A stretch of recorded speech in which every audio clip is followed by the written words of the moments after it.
Jayamá, vitória sempre, a ti, Mahakali. Tudo bem? Eu sou Aush Kalavasti, esta é a Teia de Kali, e o tema desse vídeo ele é justamente em torno desse caminho espiritual que é a bruxaria tântrica Kapalini. A bruxaria indiana, para que você entenda, ela tem um culto centrado na figura de Kali, dentro dessa vertente Kapalini. Então, a grande mãe, Mahakali, ela é absoluta, ela é transcendente e predominante. Então, ela, dentro da nossa visão, ela vai se centrar justamente nessa força que tudo cria e que tudo anima e que tudo é e que tudo não é. Então, Mahakali está nesse centro dessa teia. E para que a gente possa entender um pouco mais sobre isso, precisamos retornar um pouco sobre um contexto histórico, da onde ela surge, onde é que está a origem, uma vez que a tradição da bruxaria tântrica Kapalini, ela não está nos livros, ela não está nas mídias, justamente por ser algo verbal, oral, a transmissão é feita dessa forma e assim foi se mantendo viva ao longo dos tempos. Então vamos lá. O surgimento do culto à grande deusa escura, ele existe mais ou menos há cerca de 22 mil anos e isso está datado lá na pré-história da Índia, precisamente na civilização do Vale do Indo. Então aquela região do Vale do Indo sempre houve os seus calendários, houve as suas oferendas, sempre houve todo tipo de manifestação, tanto de um contexto de bruxaria, quanto de um contexto de filosofia dentro de determinadas práticas que não eram de bruxaria, porém compartilhavam de celebrações alinhadas a calendários. Entretanto, o grande culto a Mahakali, ele não só se centrava dentro da civilização do Vale do Indo, mas também em torno dela, das pessoas que não haviam residências fixas, elas estavam ali, à margem das florestas, de cachoeiras, de cavernas, mas também tendo presença marcante nos campos de cremação, aonde ali era evidenciada através de práticas rituais, com os Machanakali, que é a sua forma destrutiva, a grande deusa das piras incineradas, lá dos campos crematórios. Então, a relação da bruxaria tântrica Kapalini, ela sempre foi presente nessa questão de trazer à tona, de uma maneira oral, uma maneira verbal, transmitindo uma tradição para outra. E não é uma tradição que se estabelece apenas num contexto histórico, mas também era um momento de resistência. Por quê? Porque nessa era estava ocorrendo a ocupação ou a invasão ariana, e ao mesmo tempo um desenvolvimento da religião védica. Então o culto à grande deusa escura, Mahakali, ele começou a ficar muito velado, muito restrito, se ocultando ao longo da história em torno dos rituais que aconteciam e acontecem dentro de campos crematórios, dentro de florestas, dentro de cavernas. Isso se dá porque o aumento dessa religiosidade higienizada, padronizada, não tinha mais como uma figura central a grande deusa Mahakali. E alguns segmentos transformaram inclusive a imagem da grande deusa Mahakali em uma consorte, e em alguns momentos até mesmo uma face, né, colocada de maneira complementar. Então, a imagem da grande deusa escura, né, ela teve que se ocultar para resistir ao longo do período, né, desse momento da história. Então, ela teve todo esse processo, e dentro desse processo, que a imagem da deusa Mahakali, né, sofreu, a prática da bruxaria indiana, né, a bruxaria tântrica Kapalini, ela se restringiu, né? Então, qualquer pessoa que buscava interagir, conhecer com essa ancestralidade, com essa forma de manifestação ritualística e também da natureza, né? Uma vez que a gente fala de bruxaria, a gente está falando de rituais, a gente está falando de práticas relacionadas também à natureza externa e interna, tudo isso numa dança com Kali, teve que realmente ser transmitida através da prática, da transmissão oral, haram param, né? E assim foi se mantendo viva através das eras. Isso se deu justamente porque era um momento que estava começando a ganhar força as religiões que tinham um caráter mais higienista e muito mais patriarcal também.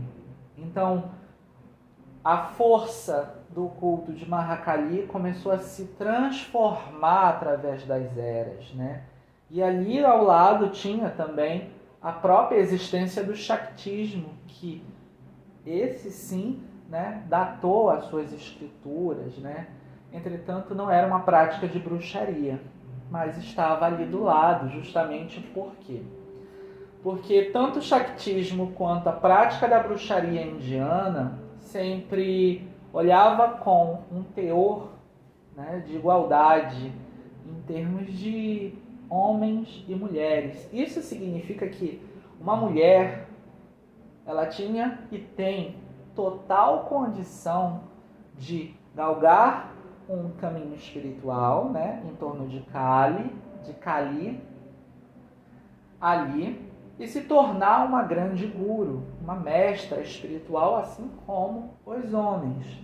E isso já não acontecia dentro das religiões que estavam ali surgindo, com um caráter patriarcal e higienista, aonde a mulher, ela sempre era vista como um complemento, né? O papel da mulher não era o mesmo papel do homem, né? Então isso era muito forte e incompatível com qualquer sistema que carregue, né, a força de Mahakali.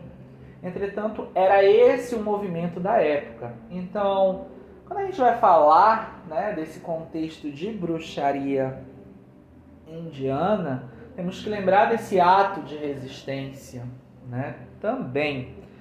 Então, o culto de Mahakali, esse culto a Mahakali, ele ressurge. Ele vai ressurgir junto com a tradição do sânscrito, né, da prática da escrita, né, que vai se restabelecendo ao longo das eras, e aí vai despertando chamados, né, porque a bruxaria ela é oculta.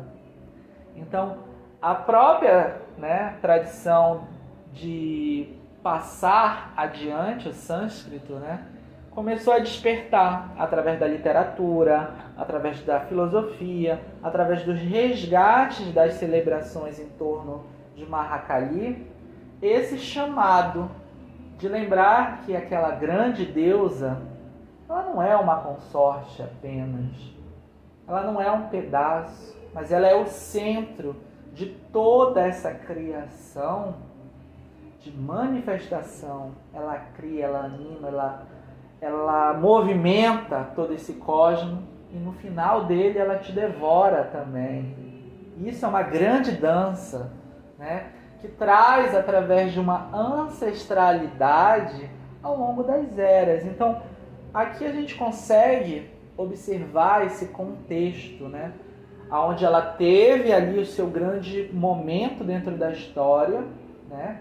Ali dentro da pré-história da Índia, né? Dentro da civilização do Vale do Indo, como todas as outras religiões, mesmo, né? Que tinha uma figura ali no topo do seu panteão, que era uma deusa, sofreram muito com a higienização, né, religiosa que avançava naquela época, além das invasões, né, arianas que estavam ocorrendo ali.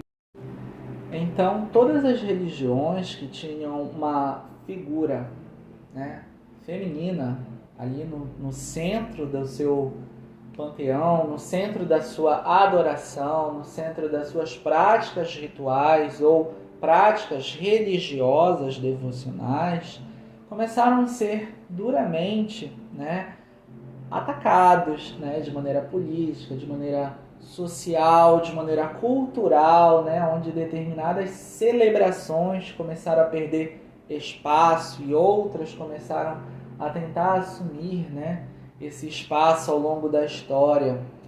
Então, a tradição da bruxaria tântrica Kapalini, ela resistiu utilizando algo muito interessante.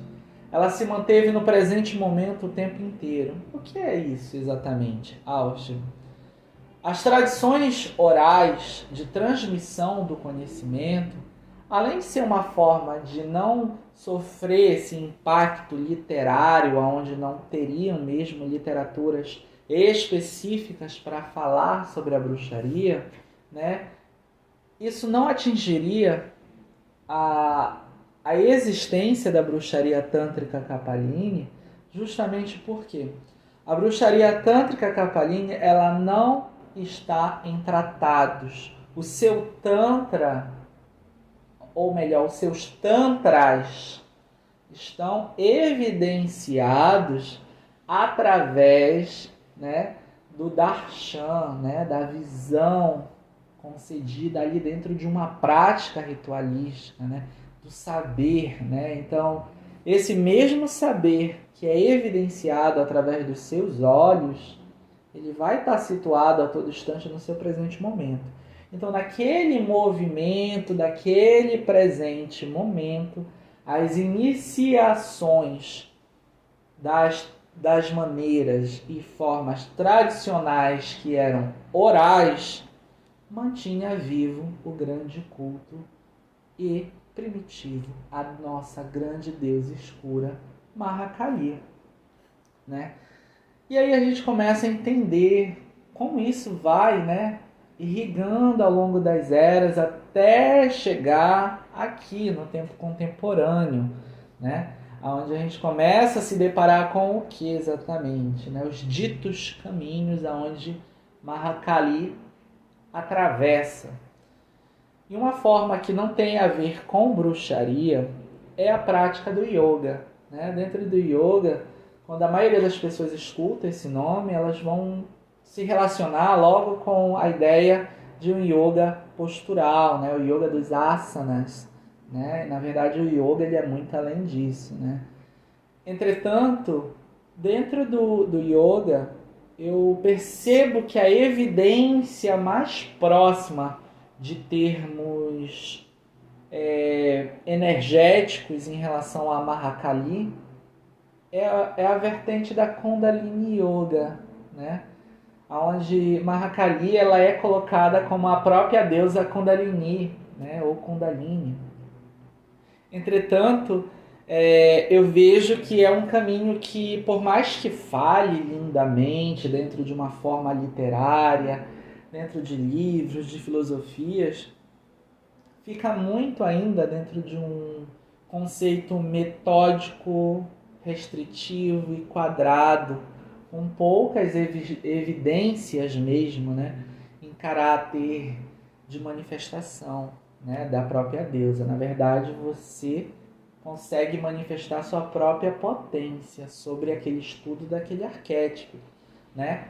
Mas isso é dentro de uma forma de não bruxaria, né? Isso é mais um contexto de fluidez da sua própria energia de maneira equilibrada e potencializada. E aí, quando você vai avançando um pouco mais, você esbarra, né, naqueles tratados tântricos, né, dos chastras e assim por diante, né, onde as pessoas, principalmente, né, que estão atreladas a um sistema filosófico, né, alinhado ao Shaktismo, né, vão trazer bastante a figura de Mahakali e de Durga, né, e muitas das vezes também tornando tudo uma coisa só, né? Porém, não é uma religião de bruxaria ou uma filosofia de bruxaria, que fique bem claro, né? Os rituais, né, dos tantras tradicionais, que eu falo de tratados, eles são muito mais alinhados a uma forma simbólica do que propriamente de manipulação de uma energia, de uma profundidade de acesso, né, que se situa a bruxaria indiana, né? Então, em muitos momentos tu vai ver essa junção do yoga e do tantra, né, trazendo algo mais relacionado, né, ao autoconhecimento, né, de várias maneiras. Já a bruxaria tântrica Kapalini, ela é bem interessante, porque ela vai trazer os aspectos mais profundos, né, que derivaram o yoga, por exemplo, que é o alto teor, né, de concentração, o despertar da hiperconsciência de uma maneira não através de yoga postural, né, ou de livros, mas da vivência da prática ritualística, invocatória, evocatória e até sistemática, dependendo da tradição de bruxaria indiana ao qual a pessoa está inserida, né? E o Tantra? Como é que o Tantra se deriva dentro da bruxaria tântrica Kapalini? Ele vai se derivar justamente do aspecto ritualístico e do despertar de potências dentro de um contexto onde você começa a se lapidar, a alcançar estados e estágios de lapidação tão intensa que você se torna um ser autônomo. E essa autonomia, ela vem da tua capacidade de expansão da tua própria consciência, né? Onde você vai entender que a consciência é uma fonte, a mente ela é tipo uma árvore, né? Onde vai ser o tronco e os galhos, e os pensamentos vai ser justamente os frutos que essa mente produz. Porém, tanto os pensamentos quanto a mente estão atrelados a uma raiz que vai alcançar uma fonte que é a consciência. E a consciência, dentro dessa visão tântrica, ela é evidenciada, né, dentro dos rituais. E a parte da tua natureza desperta é onde você vai conhecer a extensão da sua magia, como essa natureza se comunica com você, que tipo de irrigação de sentidos ela está manifestando acerca dessa enorme potência que você vai representar, e de que frutos e flores ela vai te mostrar através dos teus sentidos apurados. Olha só, né? Esse tipo de tantra não está em livros, não está em tratados. Ele é um tantra evidenciado dentro do sistema tradicional de tradições de bruxaria tântrica Kapalini, que você recebe de maneira oral. E aí a bruxaria, né, como é que ela se estabelece dentro dessa estrutura? Ela é a forma que você se conecta a todo esse ritual. Por exemplo, você começa a entender como funciona as fases lunares, interna e externamente. Aprende a se conectar com elas através da observação da tua consciência e da manifestação dos teus sentidos. Da mesma forma, as estações e as suas celebrações e seus rituais, além de todas as deusas que ali permeiam em todas as datas e deuses também, né? Tem também a própria atmosfera cíclica da tua própria natureza, na tua individualidade. Também tem os estágios do despertar dessa consciência dentro dos teus corpos de energia. De que forma e de que maneira você exerce essa autonomia. Como você se percebe dentro de um despertar espiritual, né? Então você vê que toda a estrutura da bruxaria tântrica Kapalini, ela é muito grande, ela é muito ampla, ela é profunda, ela é antiga, ela é arcaica. E aí a gente vai começando a entender a bruxaria tântrica retornando a um contexto bem interessante, que são os campos de cremação, né? No tempo contemporâneo, né, ao longo da história, ficou muito marcado, né, os ágores ali, né, se relacionando intimamente, invocando, evocando, mantrando, ritualizando aquele corpo que vai ser cremado. A madeira tem um significado, as chamas têm um significado, o corpo em transição tem um significado. A atmosfera da morte é o próprio berço ou o próprio campo de batalha ao qual esse ágore, que pode ser tanto homem quanto mulher, está evocando a grande deusa dos campos crematórios, Smashanakali. Então, é um relacionamento muito íntimo com a morte, né? Mahakali, ela é uma deusa tão ampla, tão gigantesca, que ela vai tocar também determinadas religiões que não são de bruxaria, né? Elas vão despertar o poder pessoal em determinadas sampradayas, como Kalikula, né? Que você vai evidenciar naquelas vertentes tântricas que seguem tratados, onde uma mulher ela também pode ser uma figura de poder. Ela pode exercer um sacerdócio, ela pode guiar muitas pessoas também, né? Então, você vê que na atmosfera contemporânea, ela se mantém extremamente presente em relação a isso, né? Entretanto, o Tantra tradicional que segue os tratados não é bruxaria.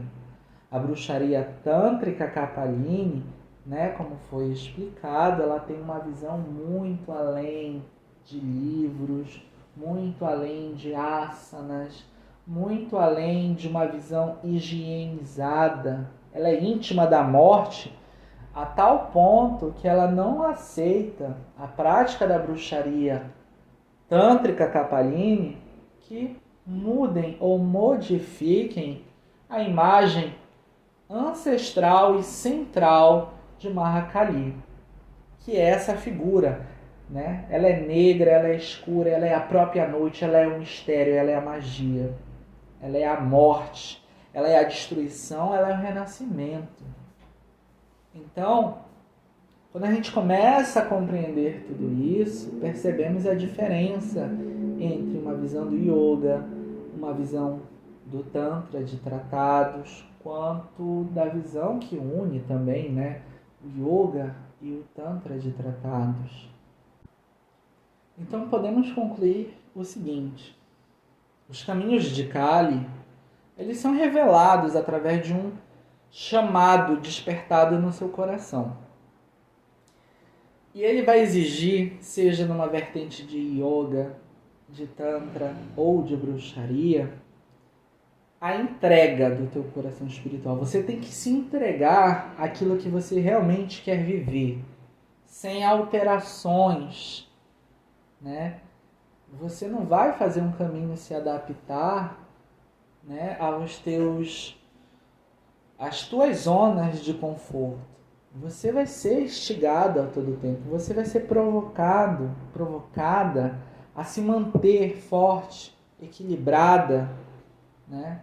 Além de toda e qualquer ilusão. Então, existe uma disciplina, né, dessa buscadora, desse buscador em torno daquele conhecimento. Essa disciplina é muito simples: estudo, prática, observação, escrita, manifestação. Amadureça, aprenda a se relacionar com o tempo.